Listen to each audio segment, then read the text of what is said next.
मोर अनंत कोटि प्रणाम। अति मान उपस्थित समस्त महोदय प्रणाम। वंदे मातरम।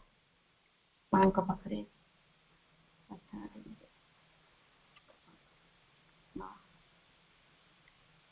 जीवन पुष्पम हेउ प्रस्फुटिता चला पथ हेउ चिरालोकित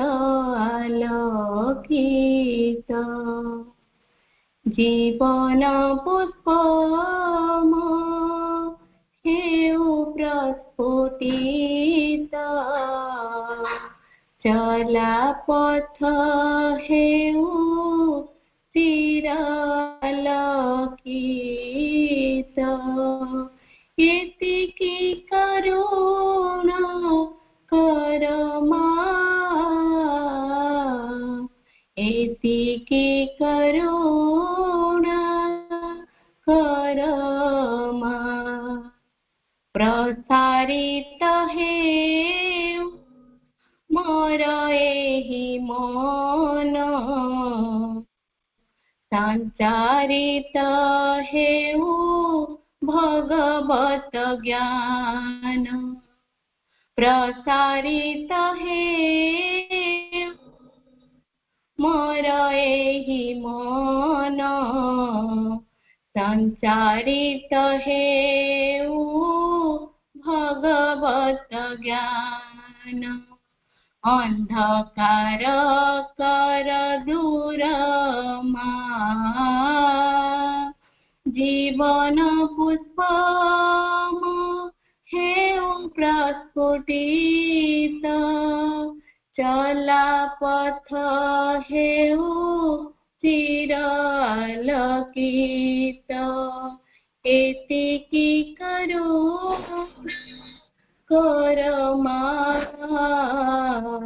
एतिकी करुणा करमा सांगे थाउ मोर प्रभु का करुणा झरु थाउ तुम प्रेमर झरणा प्राण रे साहस अंतर रे शांति उदय विश्वास भरमा जीवन पुष्पम हेउ प्रस्फुटित चला पथ हेउ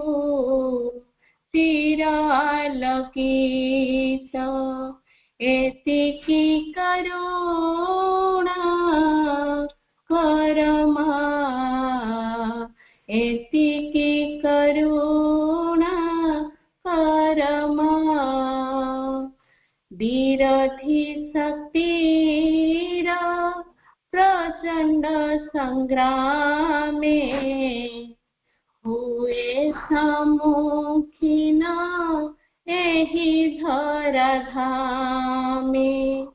विरोधी शक्तिर प्रचंड संग्रामे हुए सम्मुखीन एहि धराधामे तुमे मो आश्रय स्थल जीवन पुष्पम हेउ प्रस्फुटित चला पथ हेउ चिरालोकित एतिकी करुणा करमा एतिकी करुणा कर सकल कर में लभई आनंद अहंकार तेजी हई मुक्त छंद हुए सदा अग्रसर जीवन पुष्पम हेउ प्रस्फुटित चला पथ हेउ स्थिर आलोकित एतिकी करुणा करमा एतिकी करुणा करो। समस्त अपाई को मोर आंतरिक प्रणाम। वंदे मातरम।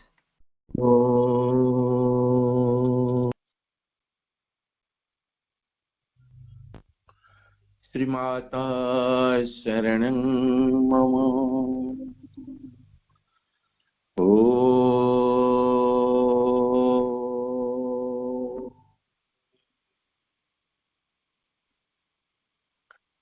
श्री अरविंद शरणं मम। Supreme Lord, eternal truth, let us obey thee alone and live according to truth. The Mother. हे परम प्रभु चिरंतन सत्य, आम्भे माने केवल तुमरी आज्ञावह होई उठू एवं सत्यर विधान को आश्रय करी जीवन धारण करू। परमोच प्रभु सत्य नित्य त्वामिव केवलम अनुवर्तामहि सत्यम अनुजीवाम केवलम। माँ Mother, be with me now and always. Envelop me with your presence. Raise and purify me with your touch. Inhabit me with your living image. Transform all dullness and darkness into bright and perfect faith.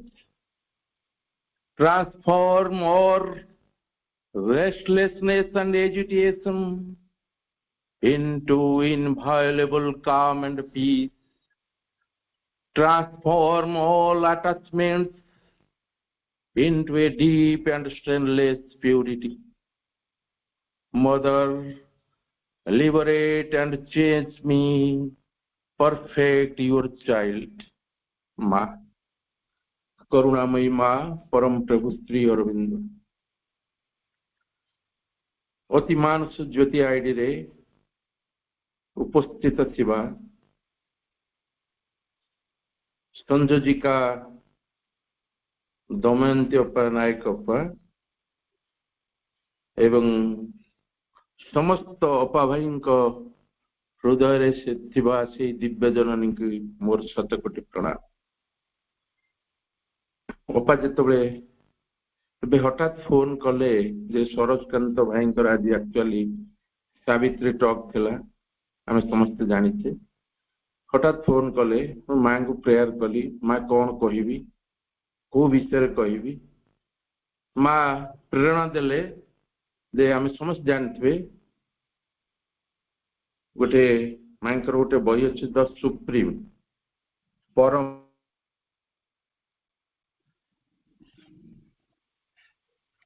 प्रिय शिष्य माँ मोना सरकार सहित माँ जो कथोपकथन होती आश्रम से विषय लेखा अच्छी माँ होचंती से परम से फराची भाषा 1960 मसीहार शेष बेलू माँ एटा को सहित मुनादा सहित कथोपकथन होता से स्मृति से लिपिबद्ध करा जायतला केतक सही एका दिन रे एवं केतक परवर्ती समय मध्य लिपिबद्ध करा जायतला।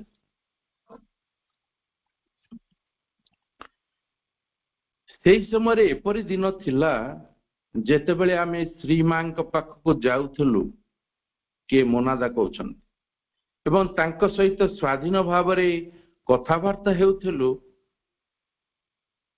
मु श्री मां पाखक एक शिशु परि जाउथली हृदय रे एक प्रार्थना घेनी अवश्य श्रीमा को यही प्रार्थना जहां को मु परम प्रभु रूपे आराधना करुଥିଲି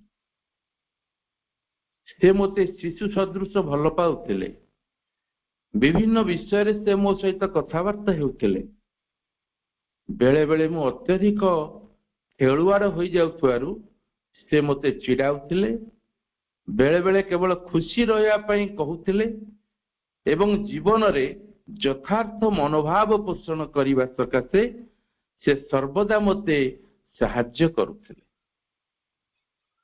मोनादा कहउचंती मु तांको परम प्रभु रूपे आराधना करुथिली मां आउ तांको सहित खेल मजा मजलिस रे तांको समय काटुथिली चिड़ाउथिली मध्य मां कहउथिले खुशी रहा सब कहते जे सब बेले खुशी रहिबे दुख आसु सुख आसु समस्या आसु भल आसु मंद आसु मोनादा कहते सब बेले खुशी रहा माँ कहते एवं जीवन रे यथार्थ मनोभाव पोषण करने सकाशे से कौन करते ना तांको साहाय्य करते मोनादा कहते मां कथार एक मांत्रिक शक्ति भरी उठुला निगूढ़ सत्य को ता प्रकाश करुला एवं अनंत भाव को व्यक्त करुला से अज्ञातक प्रति तांकर महत्तम दृष्टि एबे कौन घटिबाकु जाउछि ताहा सूचित हेउतला आगु कौन घटिबो बा एबे कौन घटिबो माँ तो सहित कथबार्ता जना पड़ जाउथला तांकर एक मांत्रिक शक्ति से कहउछन एवं तांकर सूक्ष्म हास्य परिहास द्वारा सब किछि एपरिकी ए महान आदर्श को लाभ करिया मध्य सहज बोध हेउथला माँ सबले हास्य परिहास मध्य तांकर शिशु मान सहित कथा हुअन्ति से केबे गंभीर हुअन्ति नाही सेथिपई आमे जानिचे श्री अरविंद जोग कौन ना दीक्षा नुहे शिक्षा एटी क्या आम दीक्षा कई दे नांती आमे आसचे आमे केमिति आसचे किए मां को हस को देखिक आई किए मां को आखि की देखिक आई मां को चाहाणी रे सी खुशी यही भाव आम्भे माने आसीछि से मोनादा तांकर प्रत्येक अनुभूति रे मध्य से लिखुचंती जे तांकर जो हास्य परिहास आम सहित सब हसिबा परिहास करिकी आम जीवन को नबा ये सब आम पाई कि सहज बोध हेउथला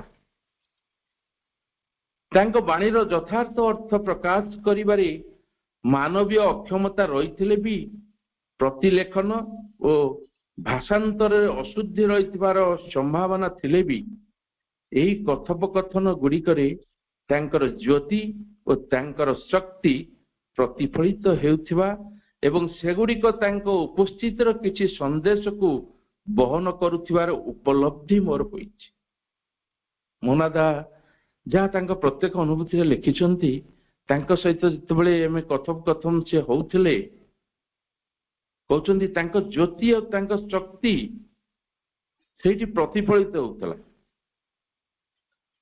तांको उपस्थितिर किछि संदेश को बहन करुथिबार उपलब्धि मध्य तांकर अछि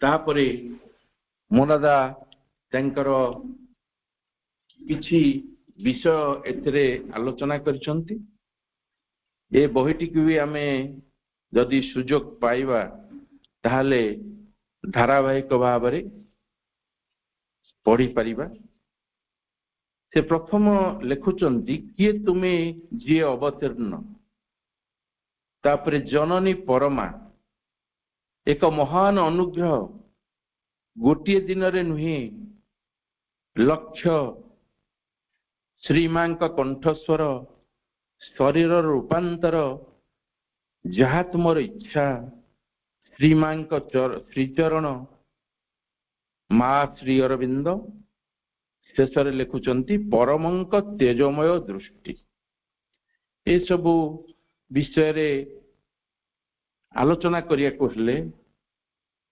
समय सापेक्ष आकु धारावाहिक भाव में किछि यदि सुजोग मिले ताहले परवर्ती समय रे आलोचना करि परिबा। एबे आमे तंकर आह्वान से मां को जो आह्वान करचंती मोनादा से कौन कहउचंती प्रथम विषय जे किए तुम्हें जी अवतीर्ण एक आवाहनी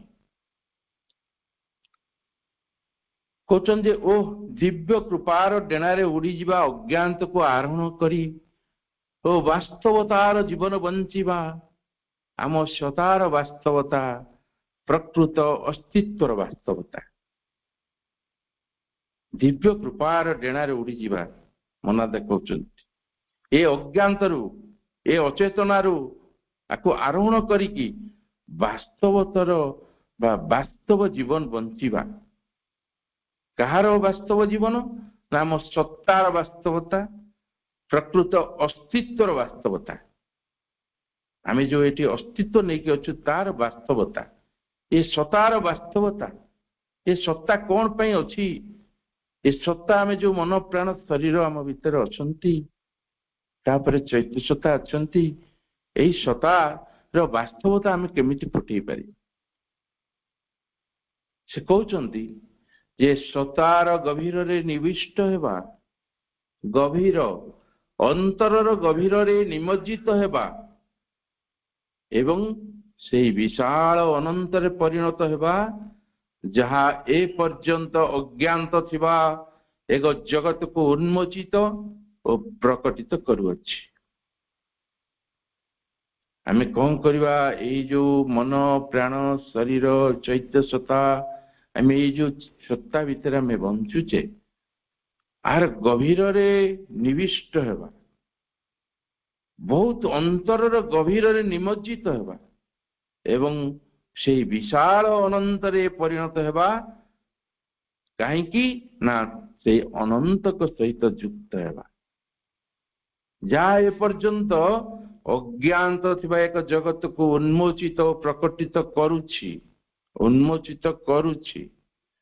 निश्चेतनार गर्भ को लंप मारिबा जेउठारे सब किछि अंधकारमय और निस्पंद बोध हुए तथापि सेठारे एक महती उपस्थित स्पंदन श्रुति गोचर होता ए निश्चेतनार गर्भ को लंप मारिबा लंप प्रदान करिबा सेठी कौन अछि ना सब किछि अंधकारमय निस्पंद शब्द नाही तथापि सेठारे एक महती उपस्थित स्पंदन श्रुति गोचर होता ता माने आमे जतबेले अंतर गभीर को जाऊ नीरव रहू ध्यानस्थ रहू मां को चाहू देखिबे हम से अंतर गभीर भीतर गोटे प्रेरणा आसे गोटे किछि हमर गोटे समस्या अछि गोटे बा किछि बुझिबा को चाहूचु जानी पारुनु मां को पचारुचु मां जो माने जो अपा भाई माने इटा को प्रैक्टिकल करूथिबे से निश्चिंत जानी थिबे मु किछि जानी पर नै द्वंद्व भीतर अछि गोटे जिनसर भल मंद जानी पारु नै लक्ष्य स्थल रे पहुंची पारु नै मां को पचारि परिबी मां मु इटा कोन करिया को चाहे जेतबेले एक कथा पचारि कि किछि समय नीरव रे बसिबा स्थिरतार सहित धैर्यर सह ताहाले आम भीतर गोटे श्रुति गोटे किछि सुगा जीवो मां किछि प्रेरणा देबे मां किछि कहिबे हमको धैर्यर सह अपेक्षा करिया पड़िबो नीरव रे बसी ताको अपेक्षा करिया पड़िबो निश्चिंत भाव रे किछि आसीबो तेणु करी हमको सेतिपई सत्तार गभीर रे सबले निविष्ट होवा दरकार अंतर गभीर रे निमज्जित होवा सेही अनिर्वचनीय आनंद को अनुभव करिबा जहाँ सकल वस्तु को आवृत करी रखिछि से जो अनिर्वचनीय आनंद से होचंदी आनंदमयी आमे समस्त जानि तांको पाखरे आनंद हो जो अनिर्वचनीय तार माने वर्णना करि हबो नै से कोन होइछि ना से सब सकल वस्तु को आवृत कर रखिछि घोड़े की रखिछि ଏବଂ ସେହି ପରମ ଆନନ୍ଦମୟ ଐଶ୍ୱର୍ଯ୍ୟ ସହ ଏକ ହୋଇଯିବା ଯାହା ସୃଷ୍ଟିକୁ ତାର ଚରମ ଲକ୍ଷ୍ୟ ଆଡ଼େ ବହନ କରି ଚାଲିଛି। ସେହି ମୋନାଦା କହୁଛନ୍ତି ସେହି ପରମ ଆନନ୍ଦମୟ ଐଶ୍ୱର୍ଯ୍ୟ ଭଣ୍ଡାର, ସେଠି ଆନନ୍ଦର ଭଣ୍ଡାର ତାଙ୍କ ସହ ଏକ ହୋଇଯିବା। ସେ କଣ କରୁଛନ୍ତି ନା ସୃଷ୍ଟିକୁ, ଏଇ ଯୋଉ ସୃଷ୍ଟି ତାର ଚରମ ଲକ୍ଷ୍ୟ ଆଡକୁ ବହନ କରି ଚାଲିଛି। ସେହି ସମସ୍ତରତାକୁ ଶୁଣିବା ଯାହା ସାରା ଜଗତକୁ ରଚନା କରିଛି, ଯାହା ଏହି ସୃଷ୍ଟିକୁ ଅବ୍ୟକ୍ତଙ୍କ ସହ ସଂଯୁକ୍ତ କରୁଛି।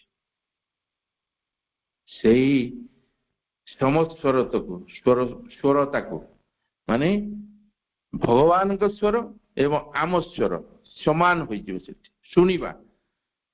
ଯେ ସାରା ଜଗତକୁ ରଚନା କରିଛନ୍ତି, ଏହି ସୃଷ୍ଟିକୁ ଅବ୍ୟକ୍ତଙ୍କ ସହ ସଂଯୁକ୍ତ କରୁଛନ୍ତି, ସେ କିଏ? ସେହି ପରମ ଅଜେୟ ଅତଳ ଅଜ୍ଞଙ୍କୁ ଦର୍ଶନ କରିବା ଏବଂ ସେହି ଦୃଷ୍ଟି ସହିତ ଏକାକାର ହୋଇଯିବା ଯାହା ଅକ୍ଷୟ ପରମ ଚେତନାକୁ ପ୍ରତିଫଳିତ କରିଥାଏ। କେତେ ସୁନ୍ଦର କଥା! ଏ ଭାଷାର ବର୍ଣ୍ଣନା କରିହେବ ନାହିଁ। ସେ ହେଉଛନ୍ତି ପରମ ଅଜେୟ ଅତଳ ଅଜ୍ଞଙ୍କୁ ଆମେ ଦର୍ଶନ କରିବା, ଯିଏକି ଏ ସୃଷ୍ଟିକୁ ଅବ୍ୟକ୍ତଙ୍କ ସହ ସଂଯୁକ୍ତ କରୁଛନ୍ତି ଏବଂ ସେହି ଦୃଷ୍ଟି ସହିତ ଆମେ ଏକାକାର ହୋଇଯିବା ଯାହା ଅକ୍ଷୟ, ଯାହାର କ୍ଷୟ ନାହିଁ। ଆଉ ସେ କଣ ହବ ନା ଆମର ଚେତନା ପରମ ଚେତନାରେ ପ୍ରତିଫଳିତ ହୋଇଯାଏ। ଆମେ ସବୁବେଳେ କହୁନେ ଯେ ମାଙ୍କ ଚେତନାରେ କେମିତି ବଞ୍ଚିବା, ମାଙ୍କ ଚେତନାରେ କେମିତି ସବୁବେଳେ ପ୍ରଭୁଙ୍କ ଚେତନାରେ ବଞ୍ଚିବା। ଏ ସାଧାରଣ ଚେତନାକୁ ରୂପାନ୍ତରିତ କରିବାକୁ ପଡିବ। ଆମେ କେତେବେଳେ ବଞ୍ଚିବା? ଯେତେବେଳେ ଆମେ ଗଭୀରରେ ନିମଜ୍ଜିତ ହେବା, ସତାର ଗଭୀରରେ ବିନିଷ୍ଟ ହେବା, ନିମଜ୍ଜିତ ହେବା। ଆମକୁ ଆଉ ଆମ ଆଖି ଆଗରେ ଆଉ କିଛି ଦେଖାଯାଉନଥିବ, ମହାପ୍ରଭୁଙ୍କ ଛଡା ଆଉ କିଛି ଦେଖାଯାଉନଥିବ। ସେତେବେଳେ ଆମେ ସେଇ ପରମ ଚେତନାରେ ପ୍ରତିଫଳିତ ହେବା, ତାର କ୍ଷୟ ନାହିଁ। ସେ କହୁଛନ୍ତି ଯେ ସେ ଦେଖ ସେଇ ଯୁଗ ଯୁଗାନ୍ତର ଜନନୀକୁ ଦେଖ, ଯୁଗ ଯୁଗାନ୍ତର ଜନନୀକୁ ଦେଖ। ସେ ଖାଲି ଏଇ ପୃଥିବୀକୁ ଏଇଥର ଆସିନାହାନ୍ତି। ମା କହିଲେ, ଜଣେ ସାଧକ ପଚାରିଲା, ଗୋଟେ ଶିଶୁଟିଏ ପଚାରିଲା, ମା ଆପଣ କେତେ ବର୍ଷ ହେଲାଣି ଏ ପୃଥିବୀକୁ ଆସିଲେଣି? ନା ପୃଥିବୀର ଆରମ୍ଭରୁ ମୁଁ ଅଛି। ପୃଥିବୀର ଆରମ୍ଭରୁ ମୁଁ ଅଛି। ତା ମାନେ ପ୍ରିୟ ଅପା ଭାଇ, ଆମେ କେତେ ବିଶ୍ୱାସ ମାଙ୍ଗ କରୁଛୁ, କେତେ ଭରସା କରୁଛୁ, ସେଟା ଆମ ଉପରେ ନିର୍ଭର କରେ। ସବୁ କିଛି ସିଏ, ଓନ୍ଲି ମଦର ନନ୍ ଅଦର, ଆଉ କିଛି ଆମ ଦରକାର ନାହିଁ। ସେ ସେଇ କଥା ମୋନାଦା କହୁଛନ୍ତି ତାଙ୍କ ପ୍ରତ୍ୟେକ ଅନୁଭୂତିରୁ, ମାଙ୍କ ସହିତ କଥୋପକଥନରୁ କହୁଛନ୍ତି, ଦେଖ ସେଇ ଯୁଗ ଯୁଗାନ୍ତର ଜନନୀକୁ ଦେଖ, ସେଇ କରୁଣାମୟୀଙ୍କୁ ଦେଖ, ଯାହାଙ୍କ ପାଇଁ ଏଇ ଜଗତ ବହୁ କାଳ ଧରି ଅପେକ୍ଷାରତ।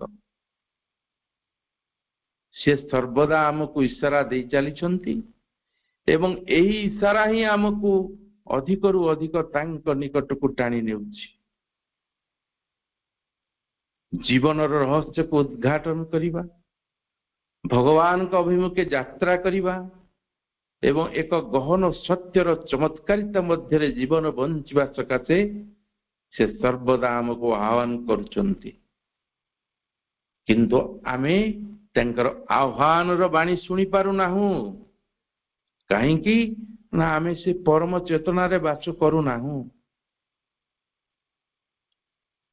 କିଛି କ୍ଷଣ ଯଦି ଆମେ ତାଙ୍କ ସହିତ ରହୁଛୁ, ତାପରେ ପରବର୍ତ୍ତୀ ମୁହୂର୍ତ୍ତରେ ବାହ୍ୟ ଚେତନା ଭିତରକୁ ପଳେଇ ଯାଉଛୁ, ବାହାର କଥାକୁ ପଳେଇ ଯାଉଛୁ। କିନ୍ତୁ ଏଠି ନିଦ୍ରା ଯିବା ଯାଏ, ସକାଳୁ ଉଠି ନିଦ୍ରା ଯିବା ଯାଏ ସବୁବେଳେ କେମିତି ତାଙ୍କରି ଚେତନା ରହେ।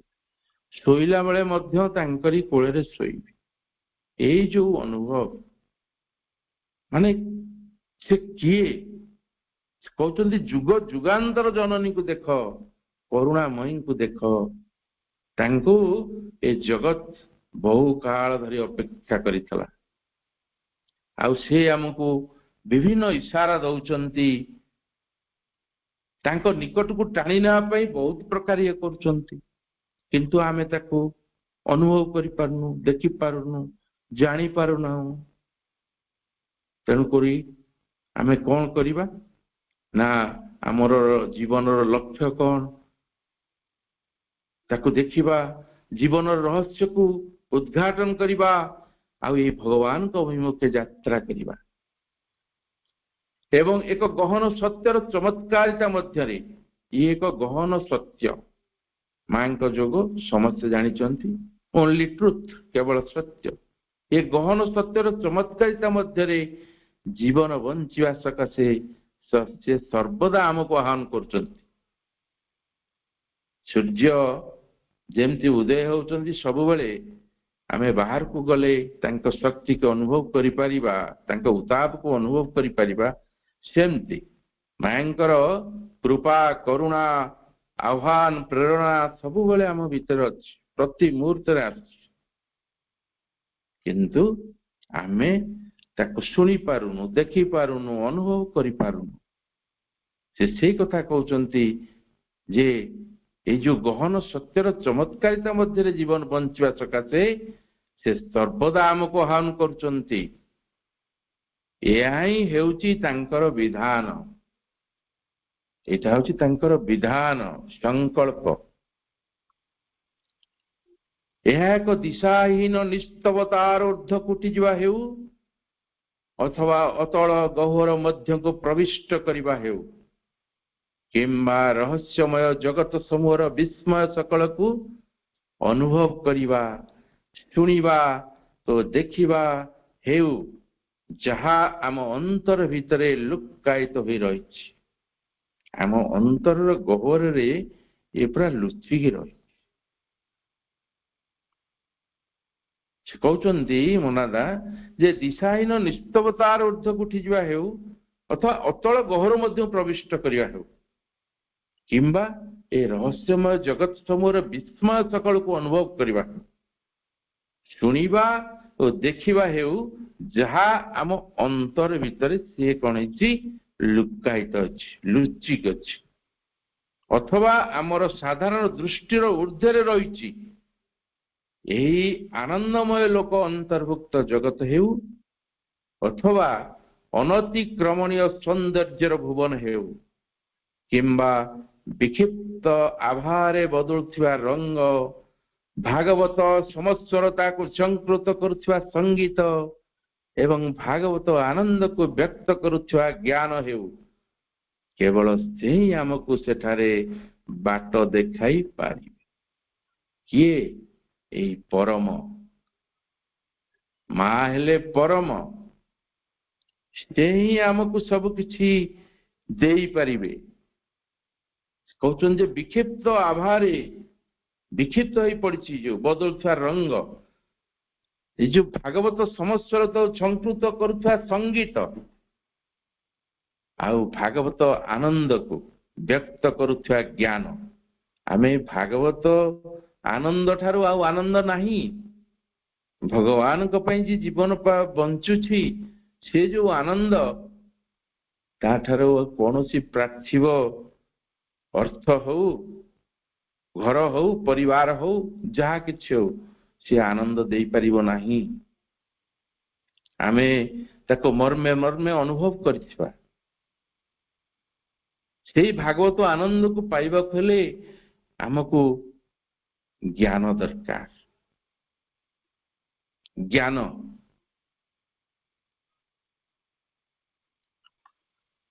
ଚାରି ପ୍ରକାର, ଶ୍ରୀମଦ ଭଗବତ ଗୀତାରେ ଆପଣ ପଢୁଥିବେ, ଚାରି ପ୍ରକାର ଭକ୍ତ ଅଛନ୍ତି। ଅର୍ଥାର୍ଥୀ, ଆର୍ତ, ଜିଜ୍ଞାସୁ ଏବଂ ଜ୍ଞାନୀ। ଭଗବାନ କହିଲେ ଜ୍ଞାନ, ଯିଏ ଜ୍ଞାନୀ ସେ ହଉଛନ୍ତି ମୋର ପ୍ରକୃତ ଭକ୍ତ। ଅନ୍ୟ ତିନି ଜଣ ଭକ୍ତ, କିନ୍ତୁ ସେମାନଙ୍କର କିଛି କିଛି କାମନା ବାସନା ପୂରଣ କରିବା ପାଇଁ ସେମାନେ ଆସିଥାନ୍ତି। କିନ୍ତୁ ज्ञानी भक्त से कौन करे सब ज्ञान प्राप्त हवा पई तार थाए जे भगवान को केमती पाइबो को माध्यम रे पाइबो निजको निजे भगवान होइथिबो से केवल ज्ञान आहरण कले ही जानि पारि सेति पई मां सबले कहले जे श्री अरविंद जोग दीक्षा नो शिक्षा रीड रीड रीड श्री अरविंद आम समस्त जानिछे पढ़िबा पढ़िबा पढ़िबा किछि समय जहाँ को जेते समय इच्छा होती सेति समय पढ़ू मूल लेखा पढ़ू प्रभुंकर मायंकर एते गुडे वॉल्यूम अछि गोटे गोटे वॉल्यूम आमे आरंभ करिबा अल्प अल्प पढ़िबा देखिबे हमरो सत्ता उडाक सब एक्टिव हे जिवो सेल उडाक सब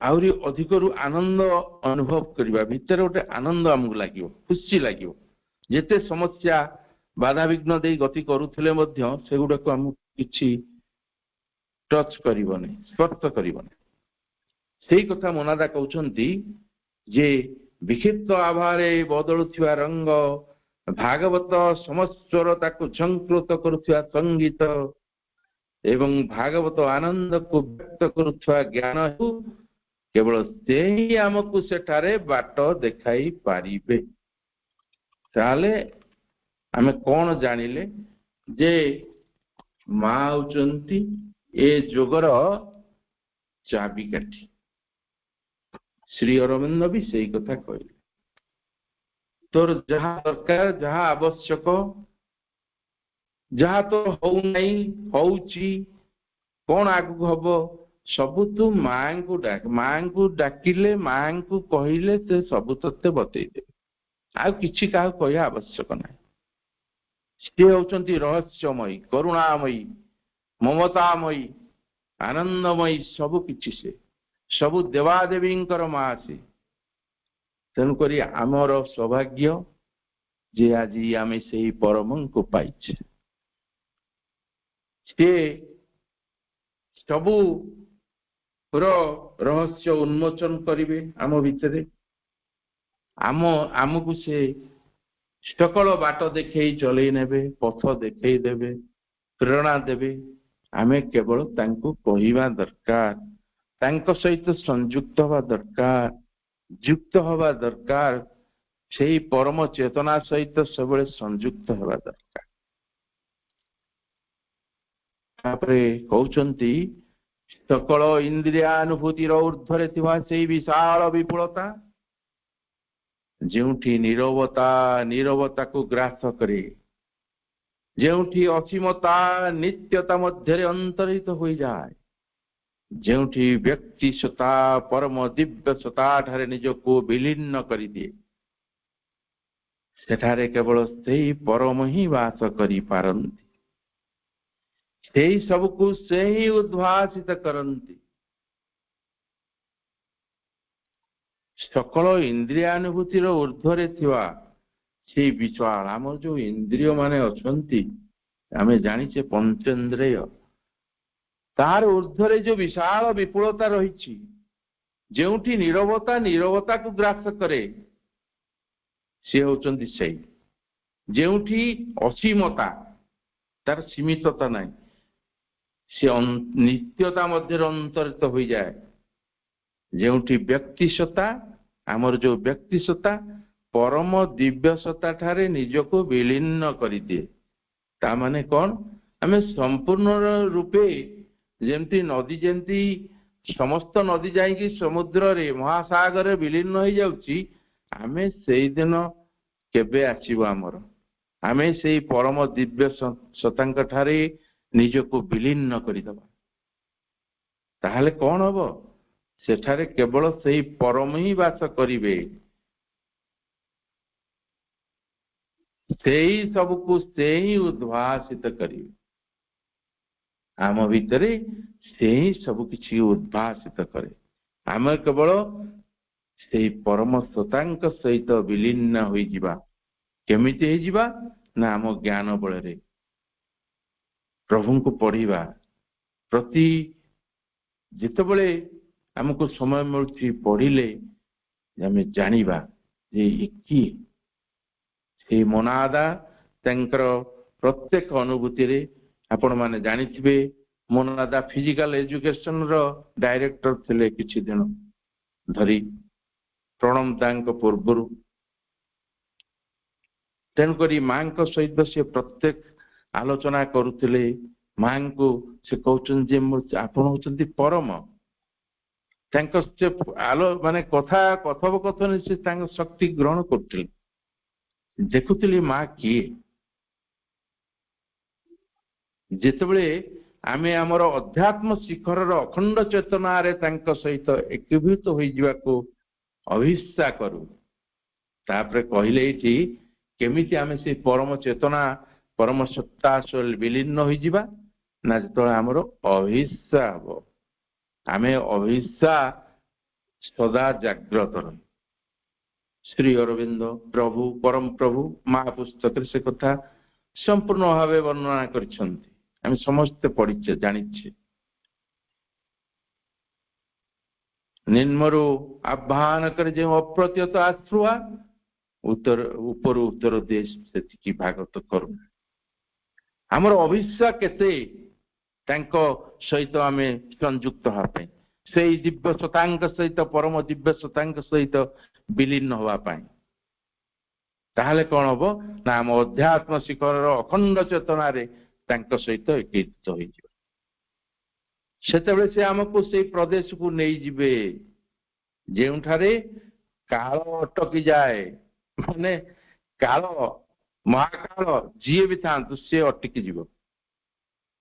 ଦେଶର ଅସ୍ତିତ୍ୱ ରହେ ନା ଏବଂ ଆମର ସୂର୍ଯ୍ୟ ଯେଉଁଠି ନିଷ୍ପ୍ରଭ ହୋଇଯାଏ, କଳ୍ପନା ଯେଉଁଠି ପହଞ୍ଚି ପାରେ ନା, ଯେଉଁଠି ଆମର ମାନସିକ ପ୍ରାଣିକ ଓ ଶାରୀରିକ ସୀମିତତା ଗୁଡ଼ିକ ସୀମାତୀତ ହୋଇଯାଏ, ଯେଉଁଠି କେବଳ ପରମ ସତ୍ୟ ହିଁ ବିଦ୍ୟମାନ।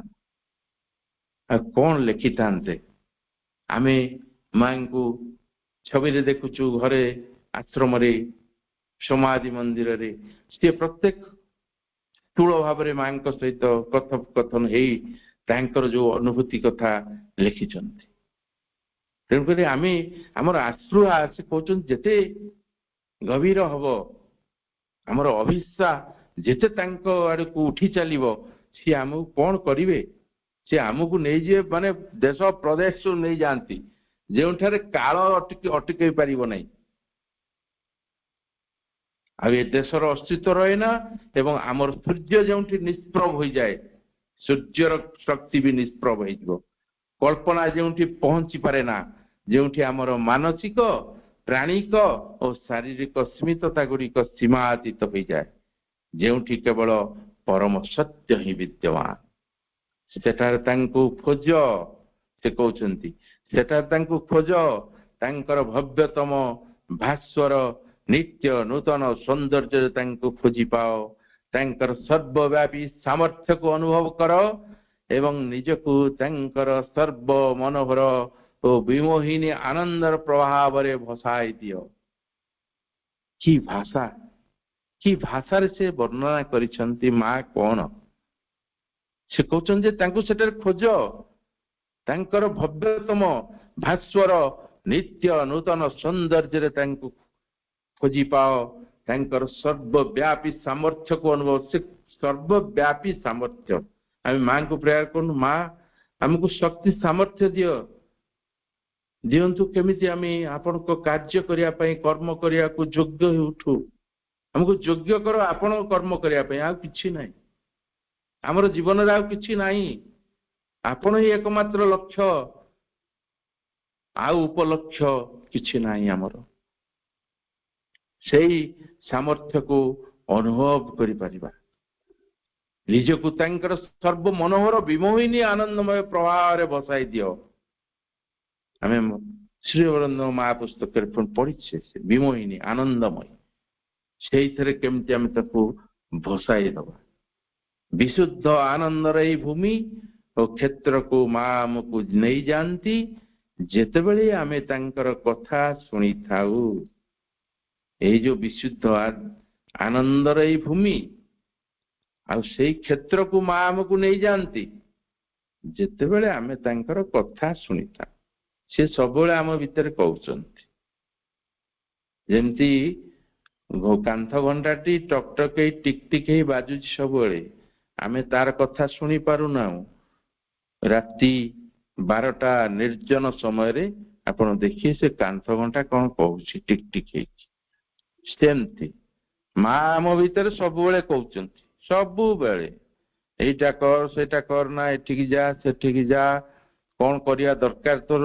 ଯେହେତୁ ଆମେ ପୂର୍ଣ୍ଣ ସମର୍ପିତ ମାଙ୍କ ପାଖରେ ହେଲେ, ଶିଶୁ ତୁଲ୍ୟ ପୂର୍ଣ୍ଣ ସମର୍ପିତ ହେବା ପରେ ମା ସବୁ ଜିନିଷ ଆମ ଭିତରେ କହିଦେବେ, କହୁଛନ୍ତି। ଆମେ କିନ୍ତୁ ଶୁଣି ପାରୁନାହୁଁ। କାହିଁକି ସେ କହୁଛନ୍ତି? ତାଙ୍କର କଣ ମାନେ ଯେତେବେଳେ ଆମେ ତାଙ୍କର କଥା ଶୁଣିଥାଉ ଆମେ ଶୁଣିପାରୁନୁ। ଆମେ ଅଚେତନାରେ ଅଛୁ, ଅଜ୍ଞାନତା ଭିତରେ ଅଛୁ।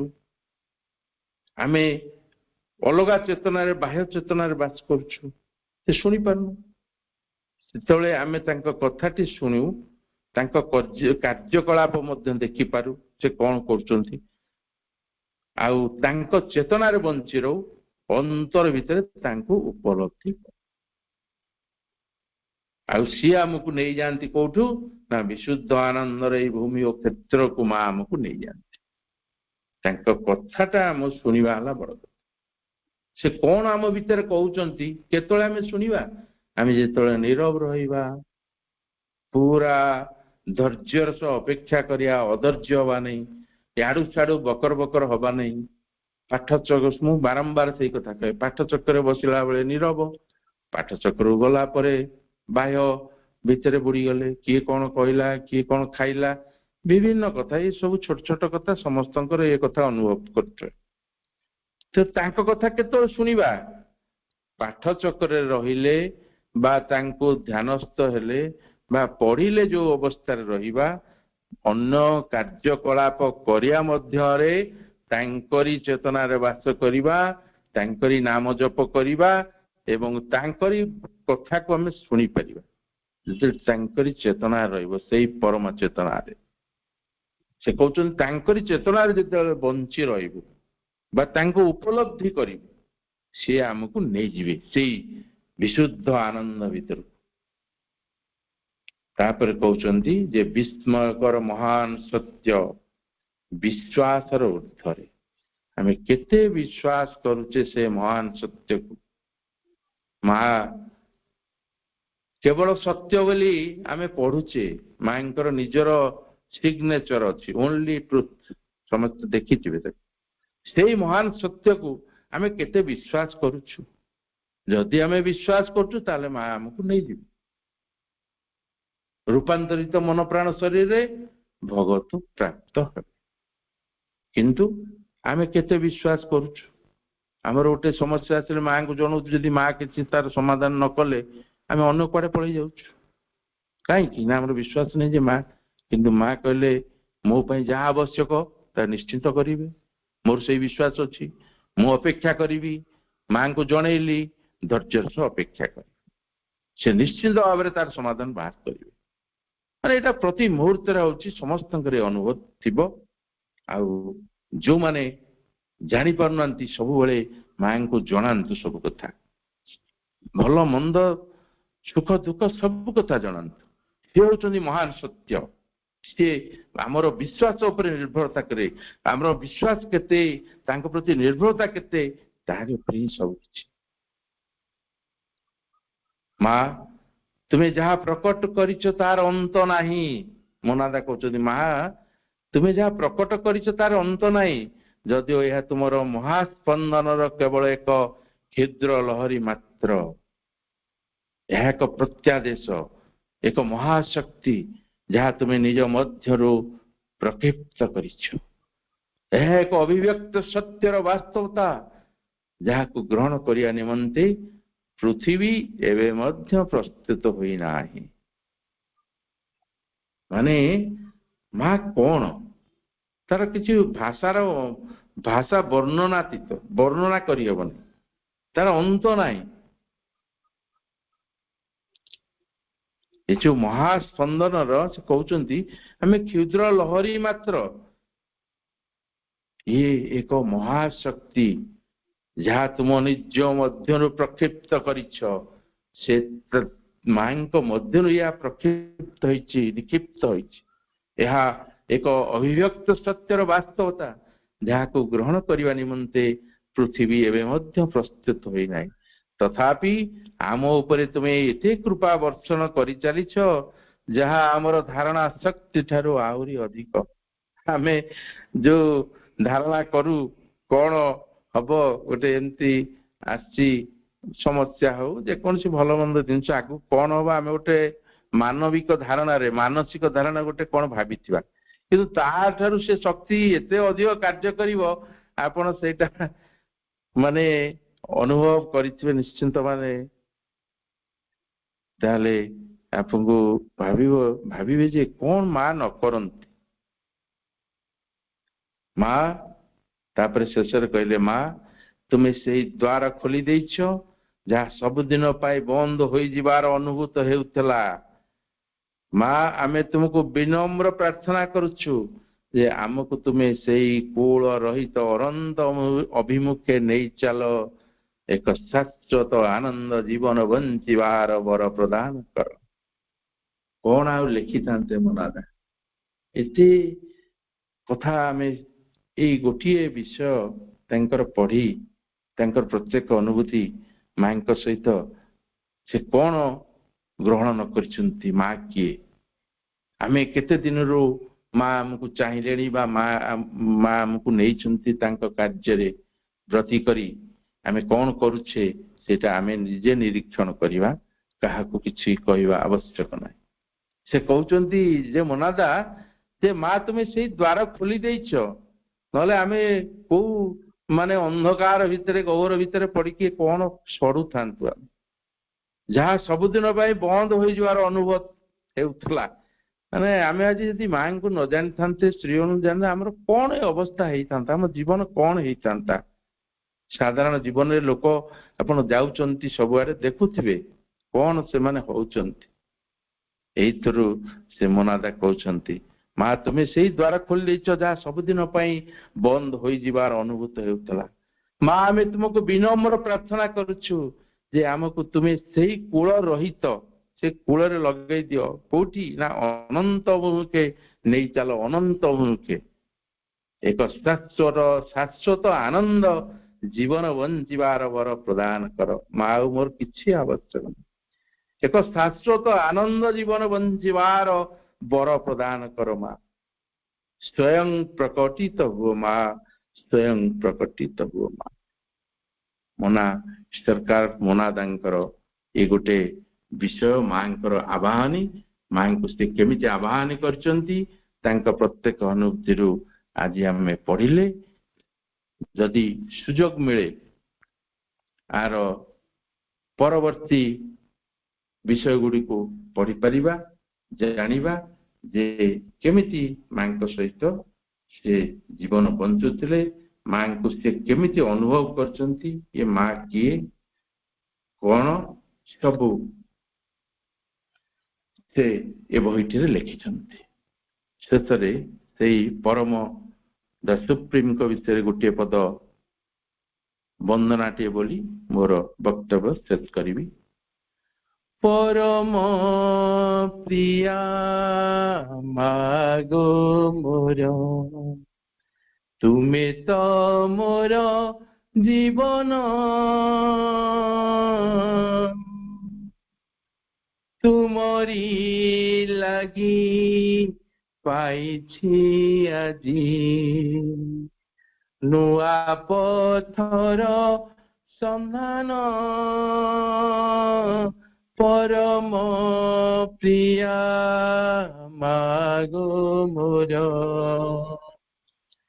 ଏ ଦେହ ନୁହେଁ ଭୋଗର ବସ୍ତୁ, ଏ ଯେ ତୁମରି ମନ୍ଦିର, ଏ ଯେ ତୁମରି ମନ୍ଦିର। ତୋଳିବା ଲାଗି ହେବ ଏହାକୁ करी सर्वांग सुंदर करी सर्वांग सुंदर परम प्रिया मागो मोर तुमी तो मोर जीवन तुमरी लगी पाइछि आजी नुआ पथर सन्धान परम प्रिया मागो मोर परम प्रिया मागो मोर माँ समस्त को वंदे मातरम मोर ये आलोचना को वक्तव्य को माँ का चरण निवेदन करुछि वंदे मातरम।